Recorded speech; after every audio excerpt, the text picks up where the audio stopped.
1.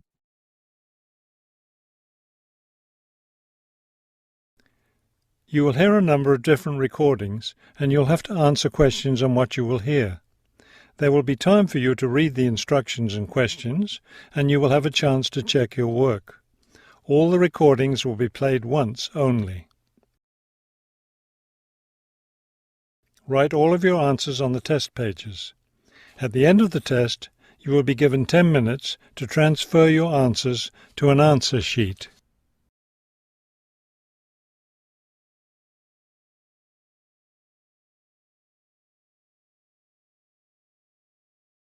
You will hear a woman booking a bicycle tour over the phone. First, you have some time to look at questions 1 to 4.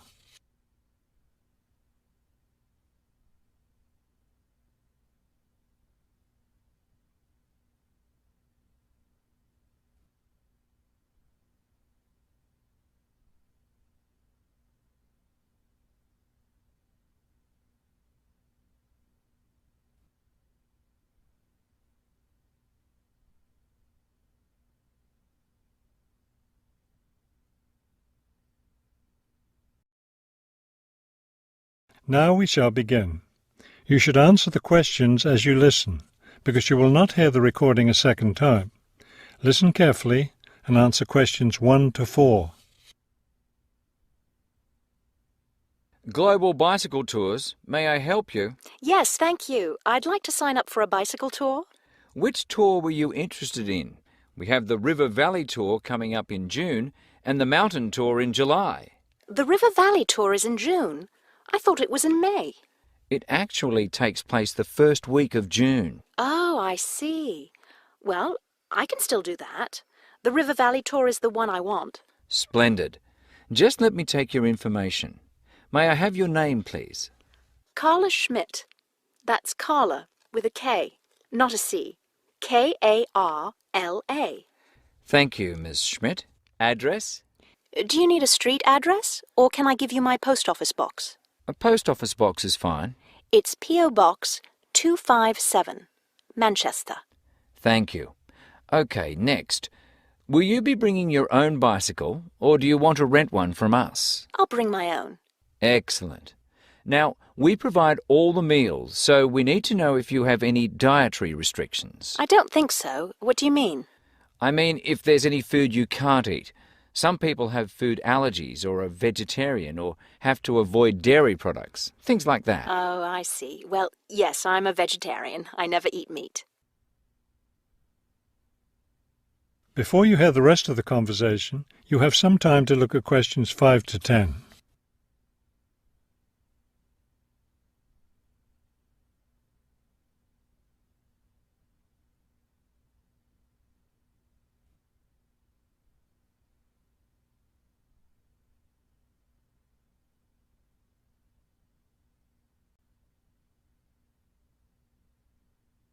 Now listen and answer questions 5 to 10.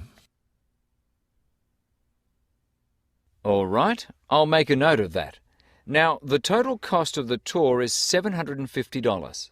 That much? The price includes everything. Food, hotel, transportation, everything. Everything? Yes, everything. The only other thing is you'll want to tip the tour guide. We usually recommend 5% of the total tour cost. A 5% tip. I guess that's reasonable. In order to reserve your space on the tour, I'll need a 30% deposit. Do you need that right away? We generally ask for the deposit at least 4 weeks before the tour begins. The River Valley tour begins, 6 weeks from now. So you'll need to pay the deposit in 2 weeks. I think I can do that. I wonder if you could tell me something. How will our luggage be transported? Do we carry it on our bicycles? No, you leave that to us. We have a van that carries your luggage from hotel to hotel each day, so you don't have to worry about it. Great. I have a luggage rack for my bike, but I guess I won't have to bring that. No, you won't. But there are a few items we recommend that you bring. We can't control the weather, so you should bring a raincoat or rain gear. Yes, that's a good idea. And I should have my own spare tire too, shouldn't I? Actually, you don't need that, as our guide always carries some. And of course, you won't need maps either, since our guide has the route all planned. What about a water bottle? I'll need that, won't I? Yes, you should definitely have a water bottle. A camera would be a good idea too, since that tour goes through some very scenic areas. I have a guidebook of that area.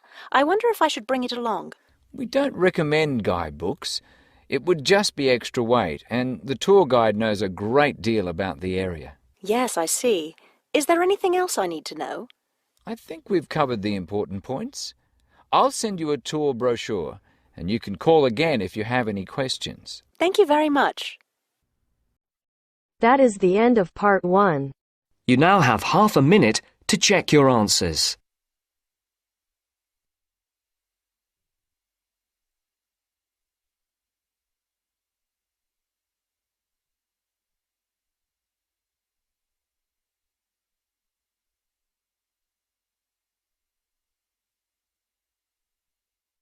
Now turns to part 2.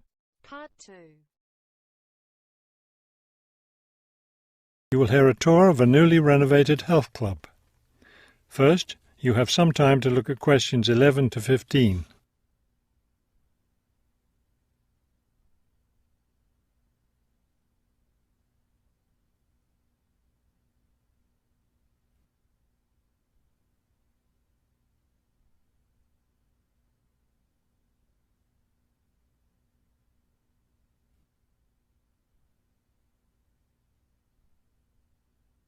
As you listen to the first part of the talk, answer questions 11 to 15.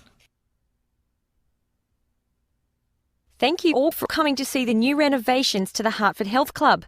I know you'll be as pleased as I am to see the wonderful results of our months of hard work to improve the club and bring you the best facilities ever. We'll begin in here with the swimming pool.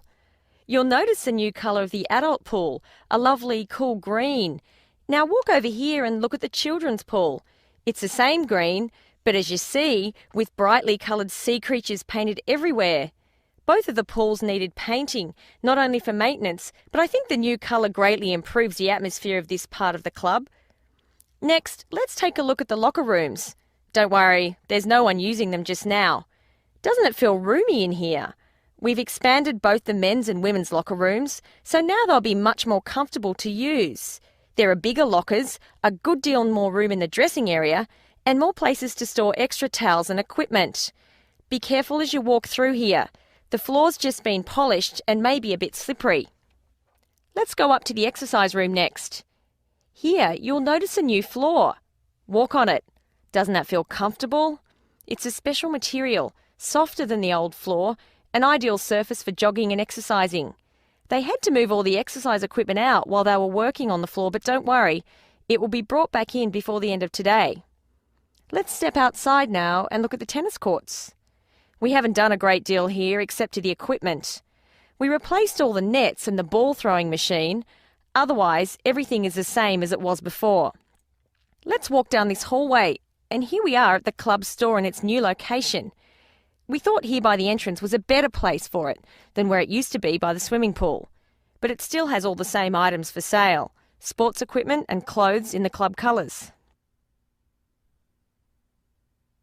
Before you hear the rest of the talk, you have some time to look at questions 16 to 20.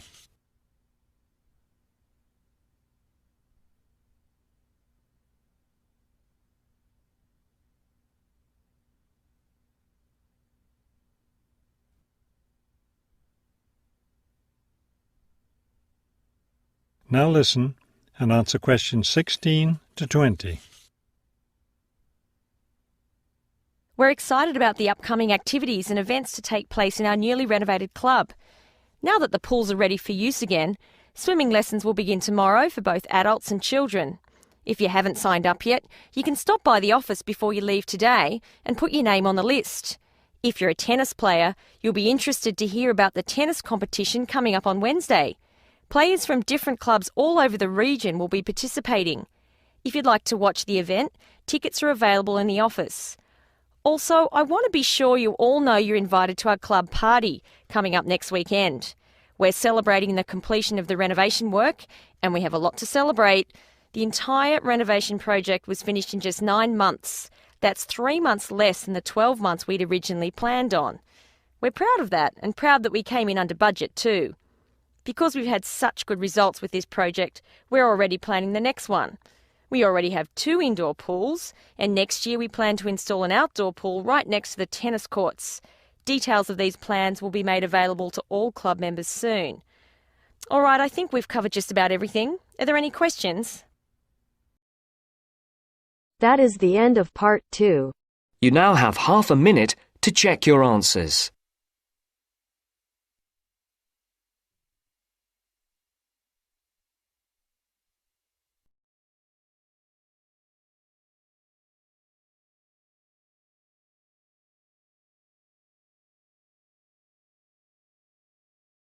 Now turns to part 3. Part 3. You will hear a museum director talking to several student interns, explaining their internship duties at the museum. First, you have some time to look at questions 21 to 25.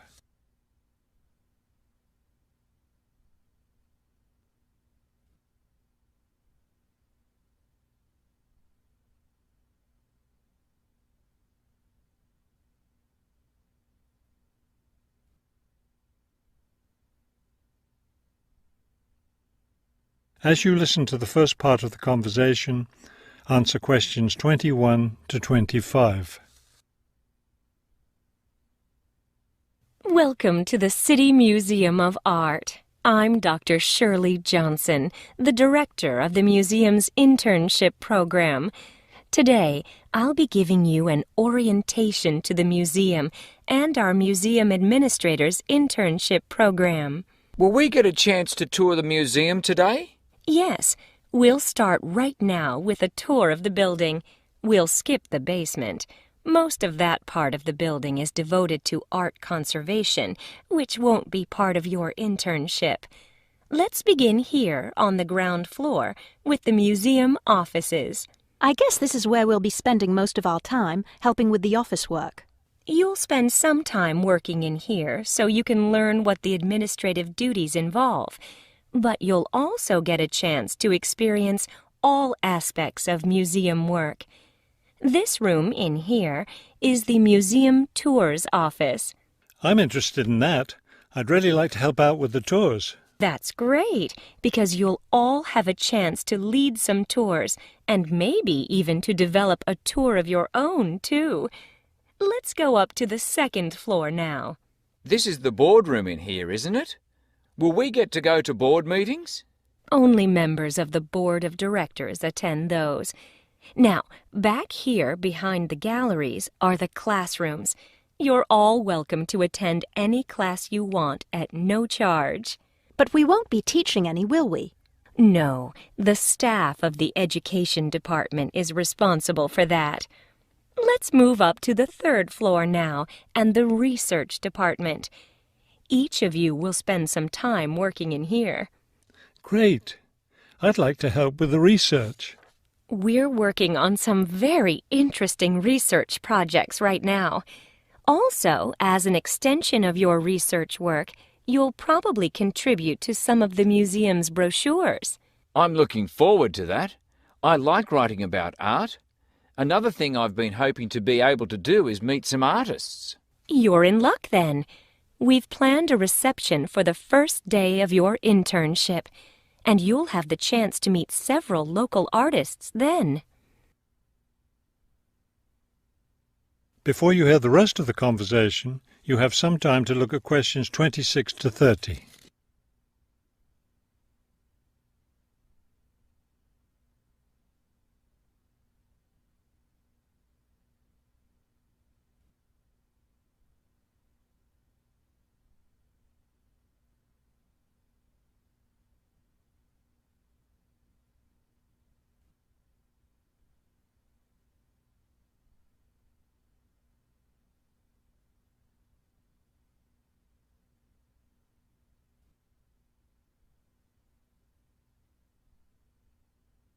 Now listen and answer questions 26 to 30. Could you give us a little background of the museum? I mean, when it was built and some information about the collections and things like that? Of course. The main part of the museum was built in 1895 with a combination of public and private funds. The new wing was built 60 years later with a donation from the Rhinebeck family. That part of the museum was built for the modern art collection, wasn't it? Yes, it was. In the main part of the museum, we have a gallery devoted to works by local artists, our sculpture collection, and a small collection of classical European art. You mentioned classes earlier. What kinds of classes does the museum offer? In our adult education program, we offer a series of art history classes. And for children, we have a program of arts and crafts workshops.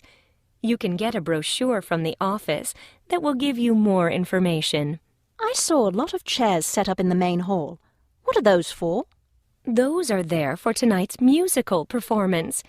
We offer a weekly concert series during the fall and winter, and of course, all of you are welcome to attend.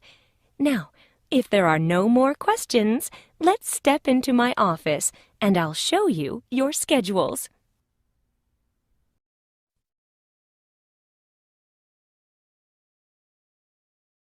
That is the end of part 3. You now have half a minute to check your answers.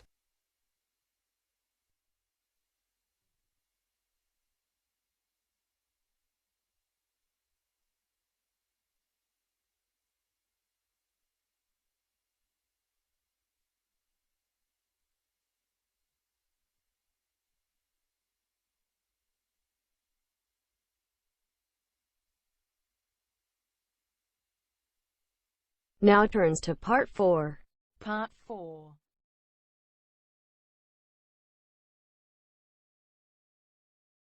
You will hear a lecture about the history of the tomato. First, you have some time to look at questions 31 to 35.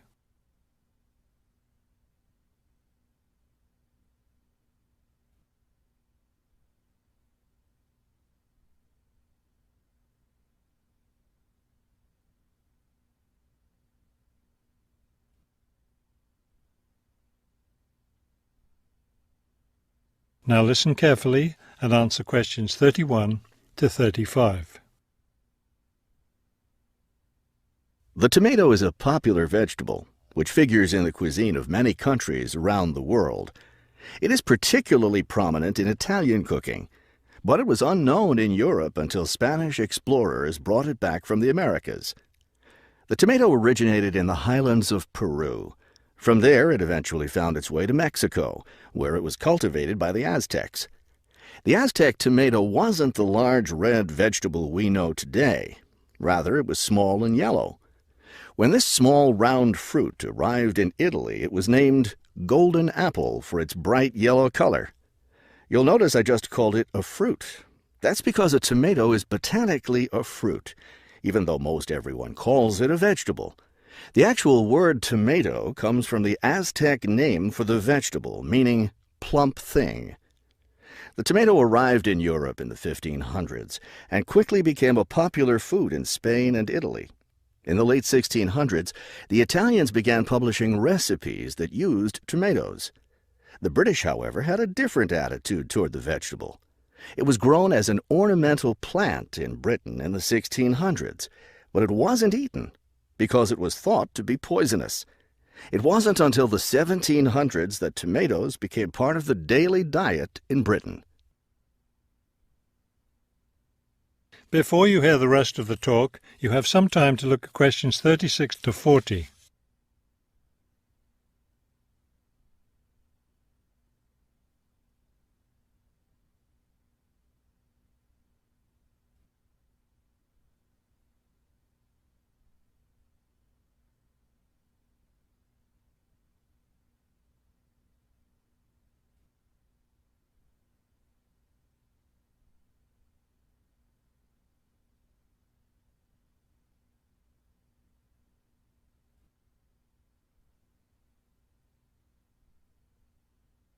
Now listen carefully and answer questions 36 to 40. In the United States, tomatoes were also used as ornamental plants rather than as food for a long time. This attitude began to change in the 1800s. In 1806, a gardener's calendar mentioned that tomatoes could be used to improve the flavor of soups and other foods. Thomas Jefferson did much to enhance the tomato's reputation as a food.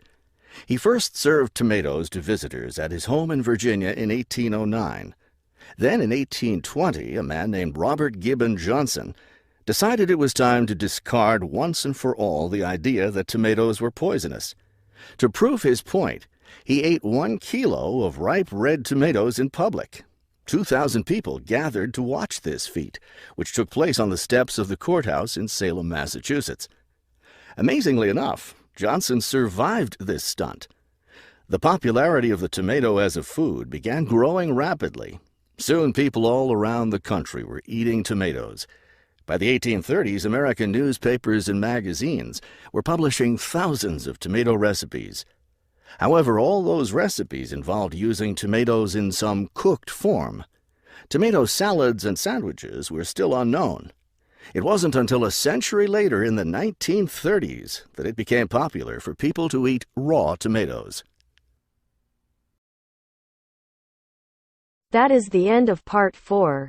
You now have half a minute to check your answers.